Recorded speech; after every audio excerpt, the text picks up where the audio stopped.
The morning my father's will was read, I sat in a hushed law office with my pulse racing. Adrian Holt had left behind a $36 million estate, and I had expected at least a share of his legacy. Before the lawyer even opened the folder, Celine, my stepmother, leaned over with a smile that felt sharp and said, "Don't count on anything, Turan. Your father and I agreed. It's all mine now." Her words hit me hard. For years, she'd made me feel like an outsider in my own home. Now she sat there relaxed and triumphant, as if the outcome were already hers. Beside me, Uncle Vernon looked steady and sympathetic. A few seats away, my mother, Janelle, watched with clenched jaw, not for money, but to make sure I wasn't left alone. The office itself was formal and somber, polished wood panels, shelves of dusty law books, heavy curtains that kept the light low. I wore a black suit that felt too heavy, still raw from grief. Vernon, my father's younger brother, a quiet, grounding presence who used to tell me stories about Adrian's early hustle, squeezed my hand and reminded me to be patient. Across from us, Celine was immaculate in black silk, composed and smug, the kind of calm that had always made me tense. Celine had come into our lives when I was 15, after my parents' divorce. My mother had done everything she could to hold us together. She wasn't wealthy, but she loved fiercely. At first, I tried to be polite to Celine. She was younger and striking, but she quickly made it clear she saw me as a relic of my father's past. She belittled my clothes, scolded my manner, and when Dad wasn't around, she would lean in and say things I never forgot. "One day it will be mine." Over time, her barbs accumulated like stones. I learned to stay quiet, shorten my visits, and let the distance grow. Still, my father had shown me, in private, that he believed in me. He'd pull me aside, ask about school, push me toward responsibility, and tell me, "You have my blood in you, son." Those words were a lifeline when Celine tried to drown them out. When the lawyer, a man named Harris, began reading the will, written and updated shortly before Dad's death, the room felt tighter with every sentence. He listed charitable gifts and small bequests first. Then he named accounts and properties that Celine would control. Each item announced felt like another cut. The Florida vacation home, the vineyard, even parts of my father's cherished art collection, all placed in her name. Celine's smile broadened with each asset. She visibly relaxed, as though savoring her win. My mother's grip on her purse tightened. Vernon listened closely, as if expecting something to shift. I clenched my fists under the table, fighting to stay composed while memories of Celine's cruelty, snide comments at dinners, whispered assurances that the estate would be hers, flooded back. This reading was about more than money. It was a test of everything my father taught me about resilience and worth, whether his faith in me had withstood Celine's influence, and whether I still mattered in the story he left behind.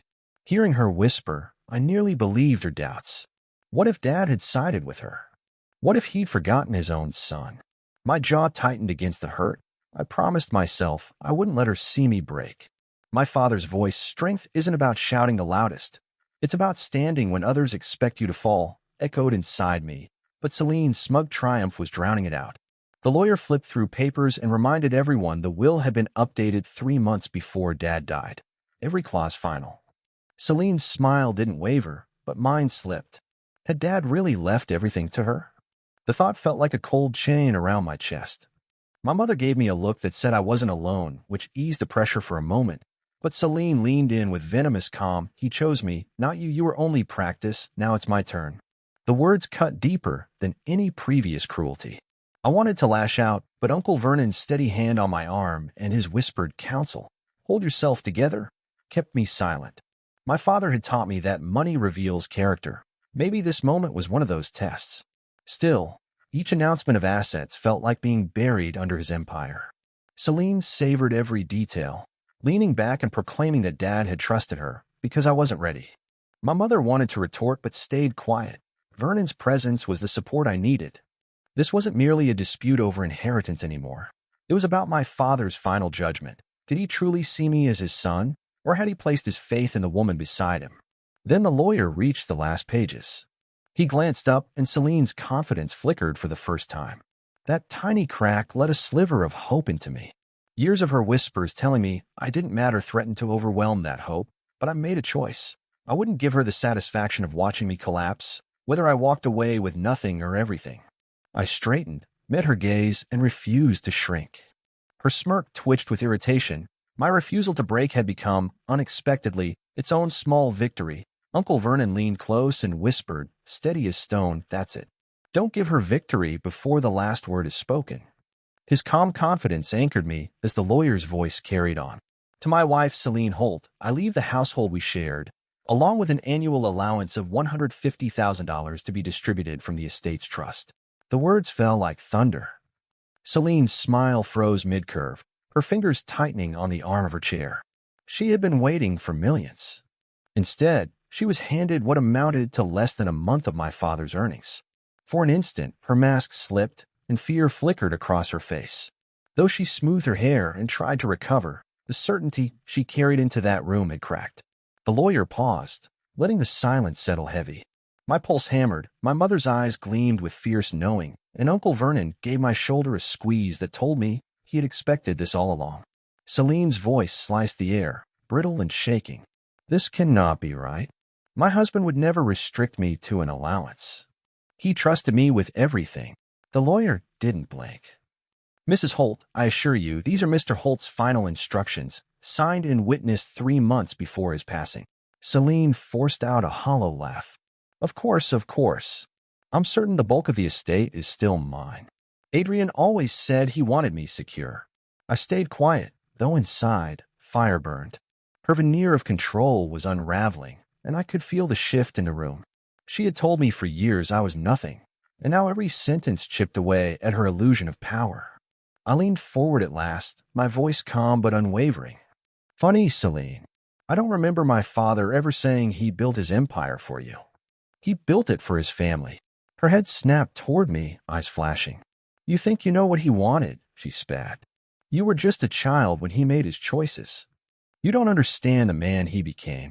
I held her glare without raising my voice. "I know the man who raised me. And he never turned his back on his son." The lawyer cleared his throat, breaking the tension, but something had already shifted. Celine was rattled. For years, she had fed off my silence and hesitation. By refusing to shrink, I had stolen that power from her. The lawyer adjusted his glasses and lifted the final page. My chest swelled with dread and anticipation. Celine leaned forward now, her hands clasped tight, nails biting into her palms. She no longer looked like the woman who had strutted into the room certain of victory. She looked like someone bracing for collapse. My mother's hand brushed mine, steady and warm. Uncle Vernon gave me a knowing nod, a trace of a smile at his lips. He had always trusted that my father wouldn't abandon me. I inhaled deeply. Whatever came next, I was ready. I wasn't the boy Celine had spent years belittling. I was the man my father had raised. The lawyer's voice rang out, solemn and final. "To my beloved wife, Celine Holt, I leave the comfort of our shared home and a lifetime allowance of $150,000 annually to ensure she will never want for necessities or comforts." Celine's lips parted in disbelief, her face pale. She opened her mouth, but the lawyer pressed on. "The entirety of my estate, including all real estate holdings, business shares, investments, and assets totaling $36 million, I leave in full and permanent ownership to my only son, Turan Holt."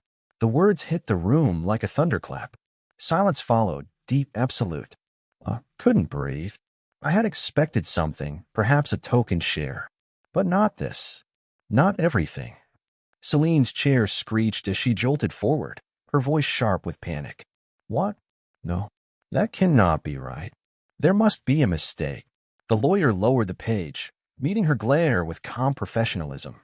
"Mrs. Holt, this document was prepared with your husband's direct instruction, signed and witnessed 3 months before his passing."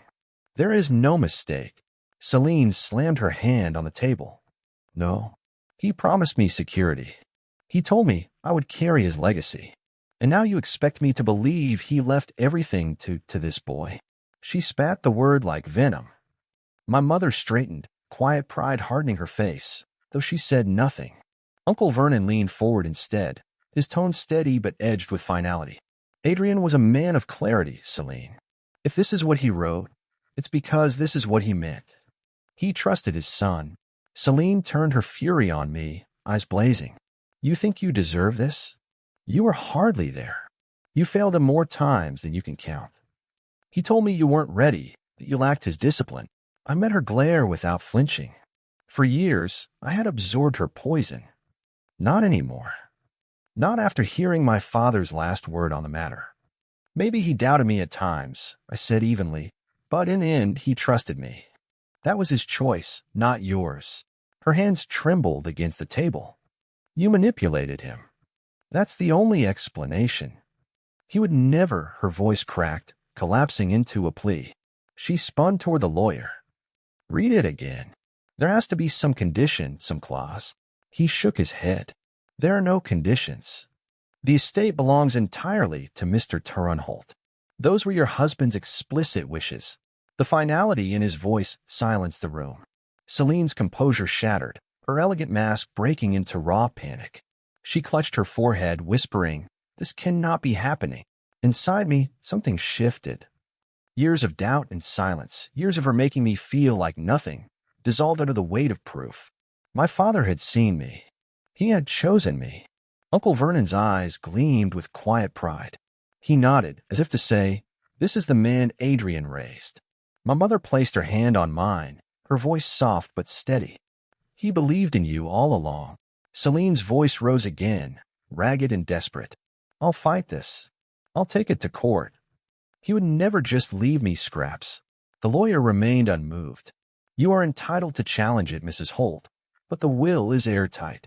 Your husband was deliberate in protecting his son's inheritance." Her fury twisted darker. "You think you've won, Turan. Money won't make you strong. You'll fail. And when you do, you'll wish you had me to guide you." I stood at last, no longer bound to the silence she had forced on me for years. My voice was clear, unwavering. "No, Celine, I don't need your guidance. My father believed in me, and that is worth more than anything you could ever take away." Her face drained of color. She slumped back, lips trembling but empty of words. The lawyer gathered the papers, his voice final. "That concludes the reading of the will. But for me, it marked the end of something greater, the end of Celine's reign over my life." As I walked toward the door, my mother and uncle beside me, I turned back once more. "You were right about one thing, Celine. He made a choice, but it wasn't the choice you wanted. It was the choice that showed who he truly trusted. And it wasn't you." Her eyes burned, but she had no reply. The will had spoken. Stepping into the hallway, I drew a deep breath, lighter than I had in years. My father's empire, his legacy, his trust, was now in my hands. But more than wealth, he had left me clarity. Proof that I was never forgotten. Outside, the air felt sharp and new. My mother's hand steadied my arm. "Your father knew exactly who you were, Turan. He was proud of you. Don't ever forget that." Uncle Vernon joined us, his weathered face softening into a smile. "Your father never doubted you. He wanted you to prove yourself, and you did. Now carry his name well." I nodded, the weight of responsibility pressing in. My inheritance was more than numbers. It was a test of character, a challenge to live up to the man who raised me. Celine would sit in that office with nothing but her rage, but I walked forward free of her shadow. Her lies could no longer define me. When I visited my father's grave later that week, I stood in silence before finally speaking. "You trusted me, Dad. I won't waste it. I'll honor what you built, and I'll make sure no one ever says your son wasn't strong enough." It wasn't just a promise to him. It was a promise to myself. Because the true inheritance wasn't the $36 million, it was the lesson he had left me. That when people try to make you feel small, the only way they win is if you believe them. If you stand tall, no one can erase you. Celine thought she had already won. But in the end, my father's belief in me rose higher than her lies. And that belief, that proof, was the greatest legacy of all.